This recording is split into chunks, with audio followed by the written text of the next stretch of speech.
Today, a federal judge rules that Kwon and the company he co-founded violated the law. Bankrupt crypto lender Celsius wins court approval to pivot to Bitcoin mining, and we speak with industry experts about what to expect from Web3 startups in the new year.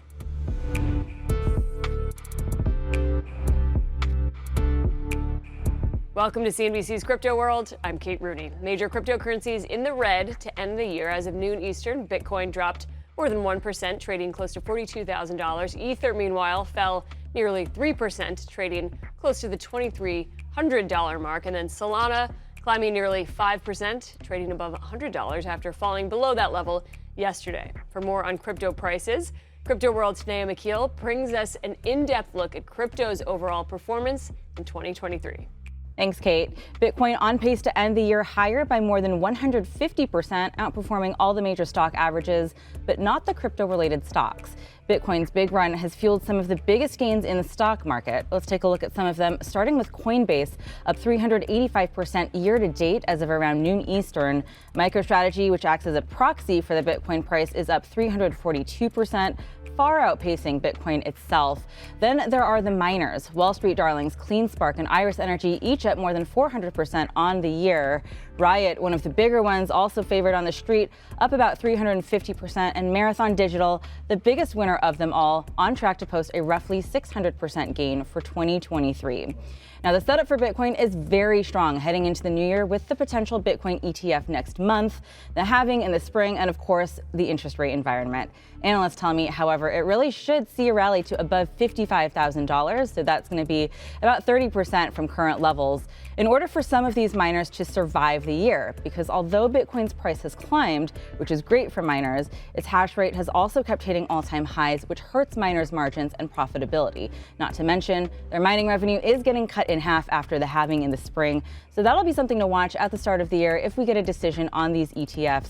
There are concerns it could be a sell the news event, but nevertheless, many expecting Bitcoin to set a new record in 2024. The number to beat is just below $69,000, so that would be a roughly 64% run from its current level.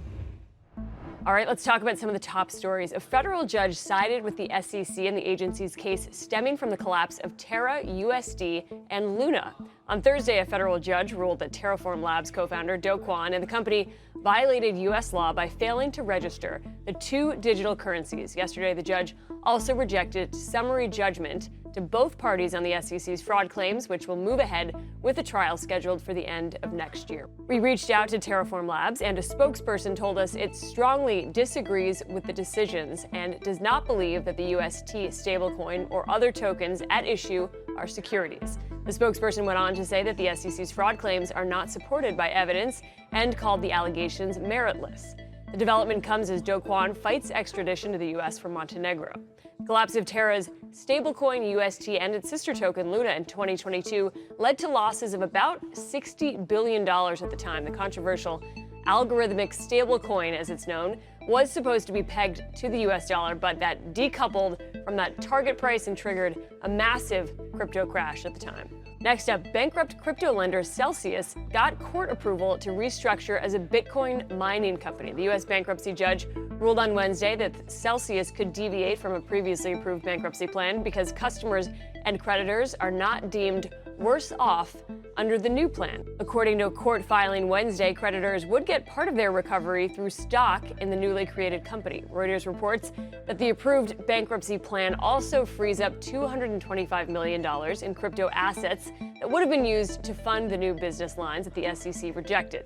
The bankruptcy judge wrote that as a result, more crypto from Celsius will be returned to customers. And in a post on X, Celsius stated that this milestone moves the company, quote, closer toward its goal of maximizing and returning value to customers.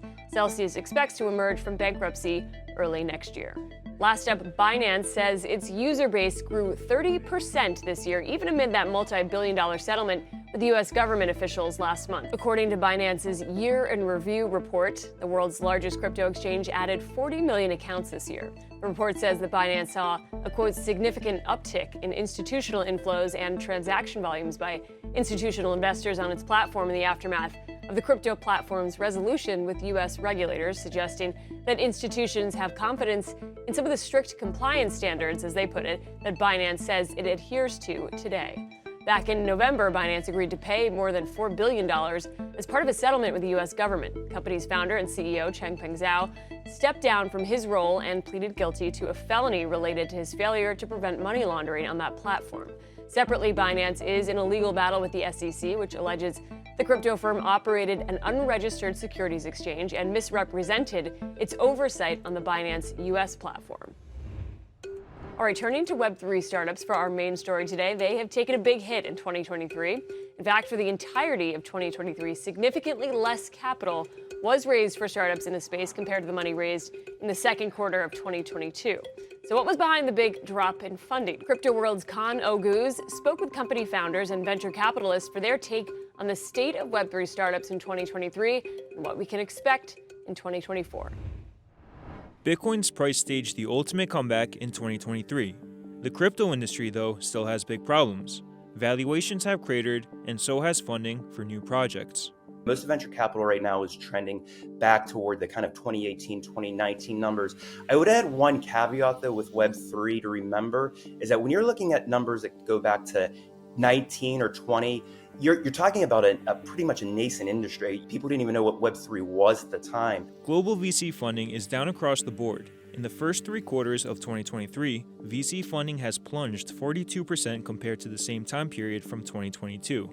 Web3 companies have fared much worse. In the fourth quarter of 2023, Web3 companies raised a paltry $1 billion.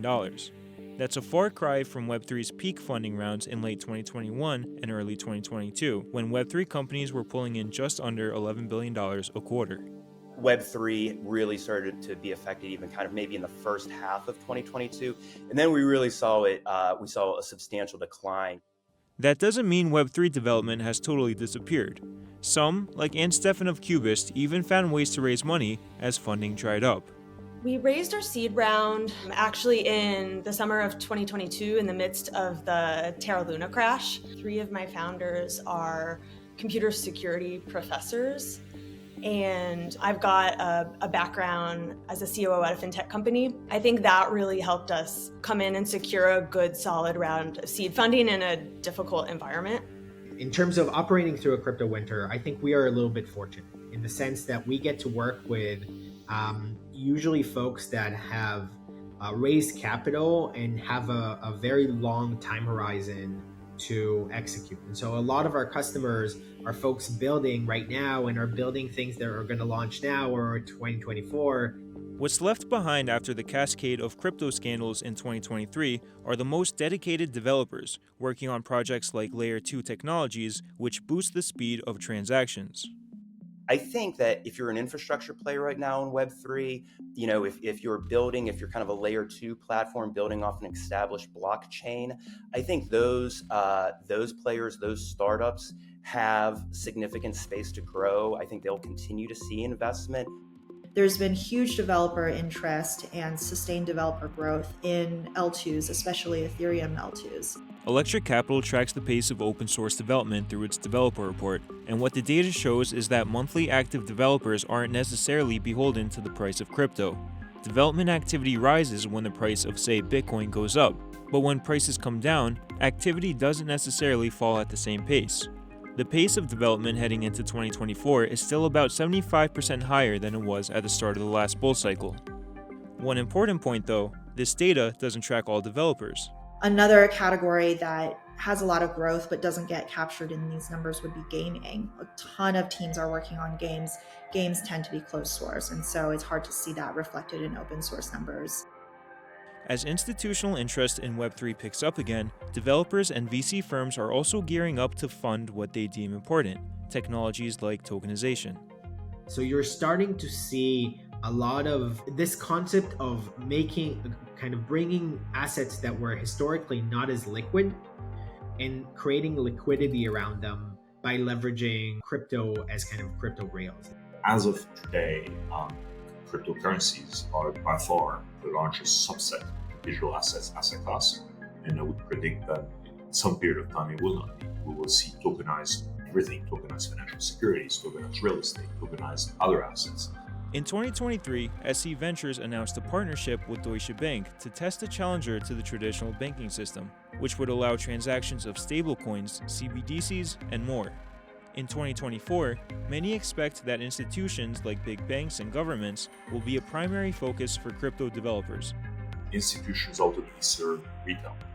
So when I'm predicting that over time, you and me will get access to digital assets products in a curated way that is compliant with rules around suitability and the rest, it is institutions who are going to do this for retail consumers. Why did we start with institutions as opposed to retail? Well, because the infrastructure wasn't ready for retail. The asset class is here to stay. Therefore, institutional adoption will occur. It is inevitable. But for institutional adoption to happen, we need institutional-grade infrastructure. Another big focus in the new year will be crypto regulation. Regulatory uncertainty still persists as the SEC sues major players in the crypto space, which may be a factor leading into the decline in Web3 development here. What is alarming is the clear downward trend in US share of developers. And so that clear 2% loss of developer share every year is something that's unique to the United States, and you don't really see that in other regions of the world.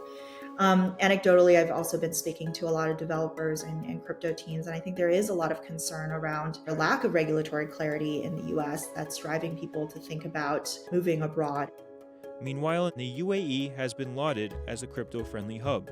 The UAE is building a very powerful ecosystem around fintechs and specifically digital assets. And what I mean by ecosystem is the combination of the bits and pieces that it takes to create a hub, meaning obviously startups, but also early stage capital, and also growth capital, and also academia, and also the body of professionals around this, from lawyers to accountants to technology that it takes to do this.